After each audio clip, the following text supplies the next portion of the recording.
علیہ السلام کا جو اصلی وطن ہے اپنا وہ عراق ہے۔ جب نمرود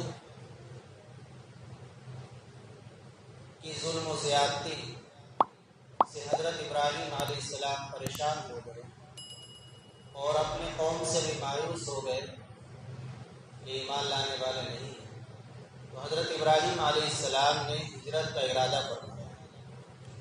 چنانچہ حضرت ابراہیم علیہ السلام اپنی بیوی حضرت سارہ کو لے کر اور اپنے بھتیجے یا بھانجے حضرت لوط علیہ السلام کو لے کر عراق سے ملک شام کی طرف روانہ ہو گئے۔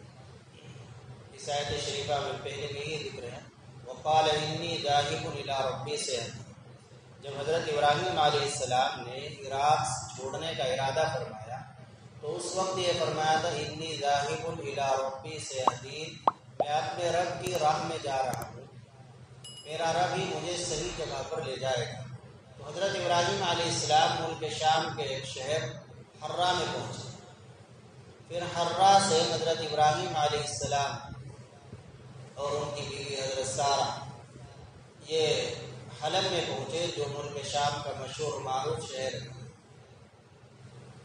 پھر ملک حلب سے حضرت ابراہیم علیہ السلام یروشلم پہنچے جہاں پر بیت المقدس ہے۔ پھر وہاں سے حضرت ابراہیم علیہ السلام نے ارادہ فرمایا مصر جانے کا۔ مصر میں پہنچے۔ مصر کے اندر جو اس وقت بادشاہ تھا وہ انتہائی ظالم اور خبیث طبیعت کا انسان تھا۔ اس کی عادت یہ تھی کہ اگر اس کے ملک سے کوئی اپنی بیوی کو لے کر گزرتا تو شوہر کو قتل کرا دیتا تھا اور اس کی بیوی سے بدکاری کرتا تھا، اس کو اپنے پاس رکھ لیتا تھا۔ چنانچہ حضرت ابراہیم علیہ السلام کی جو بیوی تھی حضرت سارہ وہ انتہائی جمیل اور خوبصورت عورت تھی۔ بادشاہ کے کارندوں نے جب اس کو دیکھا تو پکڑنے کا ارادہ کیا۔ حضرت ابراہیم علیہ السلام نے حضرت سارہ سے کہہ دیا کہ دیکھو یہ معلوم کریں گے میرے سے کہ کون ہے تو میں کہہ دوں گا کہ یہ میری بہن ہے۔ چونکہ یہ بادشاہ شوہر کو تو قتل کرا دیتا ہے لیکن اگر ساتھ میں بھائی یا باپ ہو تو اس کو قتل نہیں کراتا، تو اس سے میری جان بچ جائے گی۔ اسلامی بہن مراد بھی ہے۔ تو بادشاہ کے جو کارندے تھے وہ حضرت سارہ کو گرفتار کر کے بادشاہ کے سامنے لے گئے۔ بادشاہ نے جب حضرت سارہ کی خوبصورتی کو دیکھا تو اس کی نیت خراب ہو گئی اور اس نے بدنیتی سے حضرت سارہ کی طرف ہاتھ بڑھانا چاہا۔ حضرت سارہ نے وضو کر کے 2 رکعت پڑھی اور اللہ سے دعا کی کہ اللہ تجھے معلوم ہے میں تیرے اوپر ایمان لاتی ہوں، تیرے رسول پر ایمان لائی ہوں، اور یا اللہ یہ بھی آپ کو معلوم ہے کہ میں نے اپنی شرمگاہ کو آج تک محفوظ رکھا ہے، میرے شوہر کے علاوہ کسی اور نے اس کو دیکھا نہیں، تو یا اللہ تو میری آج اس سے خبیث اور بدنیت انسان سے حفاظت فرما۔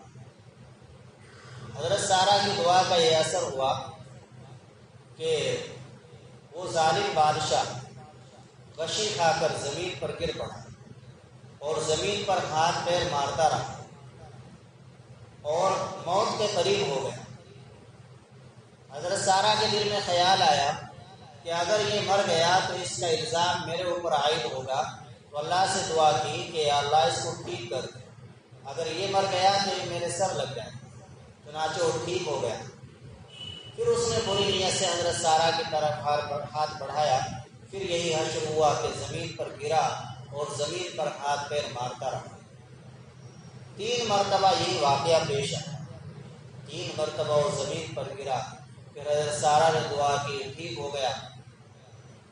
اب وہ سمجھ گیا کہ یہ جو عورت ہے یہ کوئی معمولی عورت نہیں، عام عورت نہیں۔ چنانچہ ظاہر میں تو اس نے یہ الفاظ کہے کہ کس شیطانہ کو میرے پاس لے آئے، یہاں سے لے جاؤ، لیکن دل کے اندر حضرت سارہ کی ایسی عقیدت بیٹھی اور حضرت سارہ کا ایسا معتقد بنا کہ حضرت سارہ کو خدمت کے لیے اپنی بیٹی جس کا نام ہاجر یا ہاجرہ تھا وہ دے دی کہ یہ میری بیٹی ہے جو ابھی تک جوان نہیں ہوئی ہے تمہیں خدمت کے لیے میں دیتا ہوں. اندرونی یہ معاملہ کیا. تو حضرت ہاجرہ جو آگے چل کر حضرت اسماعیل علیہ السلام کی والدہ بننے والی ہیں وہ ایک شہزادی ہے. بخاری شریف کے اندر یہ واقعہ امام بخاری رحمۃ اللہ علیہ نے 6 مقام پر ذکر کیا ہے. تفصیل سے اس کا خلاصہ میں آپ کو سنا رہا ہوں. اس کے بعد حضرت ابراہیم علیہ السلام، حضرت سارہ اور حضرت سارہ کی خادمہ حضرت ہاجرہ یہ پھر واپس ملک شامی واپس آ گئے بیت المقدس، اور کچھ وقت تک وہیں رہتے رہے. حضرت سارہ کے دل میں خیال آیا کہ میں تو بانجھ ہو چکی ہوں، میرے تو اب بچہ ہونے والا نہیں.